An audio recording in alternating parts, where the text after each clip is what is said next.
अस्सलाम वालेकुम व्यूअर्स, कैसे हैं आप सब। Hope you are doing well. मैं सोचा आज आप लोगों के साथ कुछ बातें की जाएं, कुछ टिप्स और रेमेडीज़ और ये कुकिंग वगैरह से हट के कुछ बात की जाए, शॉपिंग वगैरह के मुताबिक कुछ बात करें। शॉपिंग, विंडो शॉपिंग करें कि ऑनलाइन शॉपिंग या इन पर्सन जाके आप शॉपिंग करना पसंद करते हैं। किन चीज़ों की शॉपिंग ज़्यादा होती है, ग्रोसरी है, शूज़ हैं, मेकअप, क्लॉथ्स। मैं जैसे शूज़ की शॉपिंग ज़्यादा करती हूँ, ड्रेसेस वगैरह इन सब की भी होती है। मेकअप मैं कम परचेज़ करती हूँ, मेकअप की शॉपिंग बहुत कम होती है। कोविड का सिलसिला जो चला, इसमें ऑनलाइन शॉपिंग कुछ ज़्यादा हो गई और कुछ अरसे से पाकिस्तान में ये रुझान बहुत ज़्यादा हो गया है। ऑनलाइन शॉपिंग जैसे मैं ज़्यादा करती हूँ, कोविड का सिलसिला हुआ जब भी और उससे पहले भी, ईद बकरीद उसी में आई, रमज़ान उसी में आया, तो उसमें ऑनलाइन शॉपिंग ही ज़्यादा की गई। मैं अब यूजुअली ऑनलाइन शॉपिंग ही कर लेती हूँ, क्योंकि अगर आप प्रेफर करें कि बाहर जाके शॉपिंग करें तो वो ओकेजनली अच्छा लगता है, लेकिन अगर आपको छोटी मोटी चीज़ घर बैठे इजीली अवेलेबल है, डोर स्टेप पे आपको डिलीवर की जा रही है, तो ऑनलाइन शॉपिंग छोटी छोटी चीज़ों के लिए बार बार बाहर जाना, इससे अच्छा ये है ओकेजनली तो चलो किसी कोई फेस्टिव है, कोई ओकेजन है तो उसके लिए आप बाहर जाएं, लेकिन ये अगर छोटी छोटी चीज़ें आपको मिल रही हैं तो मुझे वो अच्छा लगता है। जैसे अभी मैंने आइडलेंसी से कुछ किचन आइटम्स ऑर्डर किए, जैसे कुछ स्टेनर, ऑयल ब्रश, स्पून्स, या और मैंने क्या ऑर्डर किया था, फेनल, टोंग, ये चीज़ें। तो ये बहुत और क्वालिटी भी उनकी बहुत अच्छी है। किसी दिन उसका भी रिव्यू आपको लोगों को मैं दूँगी।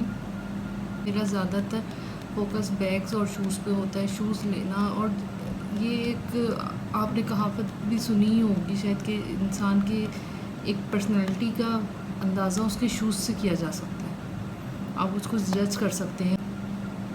आप लोग बताएं शॉपिंग के बाद आप कैसा फ़ील होता है, क्योंकि शौक़ में, आदत में और ज़रूरत में तो बहुत फ़र्क होता है। ज़रूरत की चीज़ के लिए तो हर कोई बाहर जाता है, कोशिश करता है अपनी ज़रूरत पूरी करने, लेकिन शौक़ में ये होता है कि शौक़ में लोग अपनी पसंद की चीज़ें जमा करते हैं।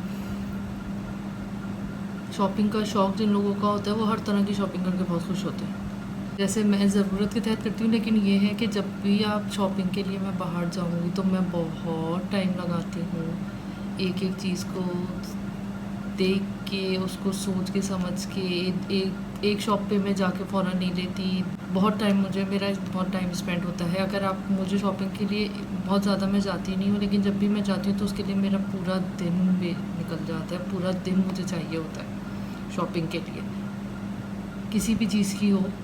मतलब मैं बताएं, ज़्यादातर मेकअप और ज्वेलरी तो मैं ओकेजनली या फेस्टिव वगैरह पे लेती हूँ, लेकिन बैग्स और शूज़ या ड्रेसेस, क्लॉथ्स, तो उसके लिए मैं बहुत टाइम लगाती हूँ। या ऑनलाइन भी शॉप कर रही हूँ मैं, तो उसके लिए भी मैं सर्च करने के लिए बहुत टाइम लगाती हूँ। अच्छा, जैसे मैं प्रेफर तो ये करती हूँ। अच्छा, ये भी होता है कि आप किसके साथ जाना चाहें, अकेले जाना चाहें। मैं प्रेफर करती हूँ कि मेरे साथ अगर कोई हो तो अच्छा है, कंपनी मिलती रहती है, आइडिया होता रहता है चीज़ों का।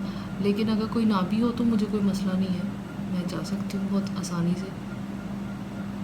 लेकिन कुछ लोग होते हैं जैसे बिल्कुल भी नहीं अकेले जाना पसंद करते, लेकिन मैं अकेले भी शॉपिंग कर सकती हूँ, मैं किसी को साथ ले जाना भी पसंद कर सकती हूँ। तो होता ये है कि अगर आप किसी को साथ लेके जाएं तो चीज़ों के बारे में थोड़ी डिस्कशन हो जाती है। परचेजिंग के वक्त बारगेनिंग हो सकती है, जहाँ बारगेनिंग हो सकती है, लेकिन जहाँ फ़िक्स प्राइस है या ऐसी चीज़ें, वहाँ तो ऑब्वियस सी बात है कि बारगेनिंग नहीं हो सकती। लेकिन जहाँ बारगेनिंग की ज़रूरत होती है तो अगर आपके साथ कोई हो तो आपको हेल्प भी मिल सकती है, अगर वो बारगेनिंग करवा सकता है तो। लेकिन अगर वो ख़ुद भी ऐसा है तो उसको ले जाने का कोई फ़ायदा नहीं है। ठीक है, तो अकेले करने में भी और किसी को साथ ले जाने में भी कुछ एडवांटेज भी होते हैं, कुछ डिसएडवांटेज भी होते हैं। आपको कंपनी भी रहती है, लेकिन कभी कभी ऐसा होता है कि चॉइस आपको पसंद मतलब मैच नहीं कर रही होती, तो उसके लिए भी मसले होते हैं। कभी कभी लड़ाइयाँ भी हो जाती हैं, अगर जैसे बहनों के साथ या दोस्तों के साथ जाओ तो, कि इतना टाइम लगा रहे हैं और इतना तुम्हें समझ नहीं आ रहा। लेकिन यह है कि मुझे टाइम ज़्यादा लगता है।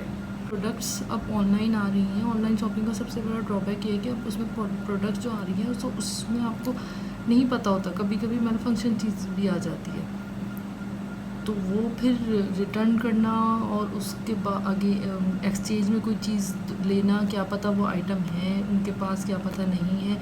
तो इस चीज़ को तो बहुत ज़्यादा रिटेलर्स को भी ख्याल रखना चाहिए इस चीज़ का कि कस्टमर क्यों इतना ज़्यादा सर्वाइव करे, क्योंकि अब ये चीज़ ऑनलाइन में, जैसे मैं प्रेफर करती हूँ ऑनलाइन को, अगर लेकिन बहुत कम ऐसे रिटेलर्स हैं जो चीज़ शो कर रहे हैं वही डिलीवर कर रहे हैं, वरना इसके लिए तो फिर वो ये चीज़ आहिस्ता आहिस्ता फिर ऑनलाइन सिस्टम जो है वो ख़त्म होता जाएगा अगर इस तरह से, क्योंकि मैंने बहुत दफ़ा मेरे साथ भी हुआ है और अब ये चीज़ बहुत ज़्यादा बढ़ गई है।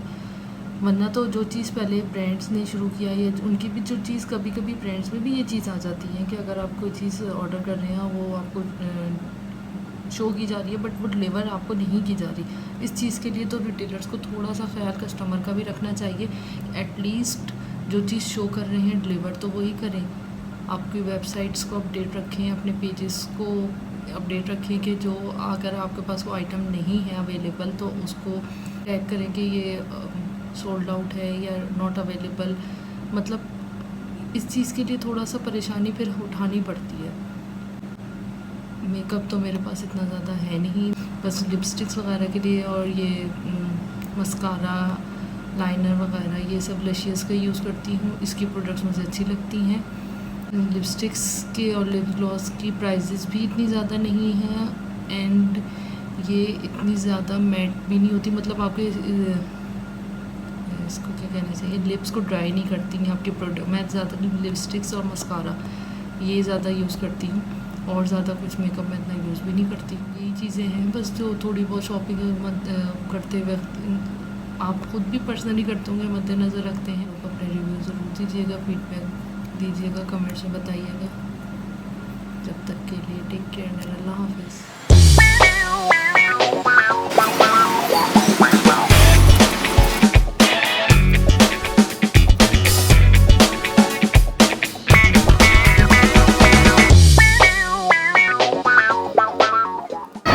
लेमन वाटर में मिक्स करके लेमनेट वगैरह बना के ये ना वो डिटॉक्स करता है, एंटी ऑक्सीडेंट रिमूव करता है।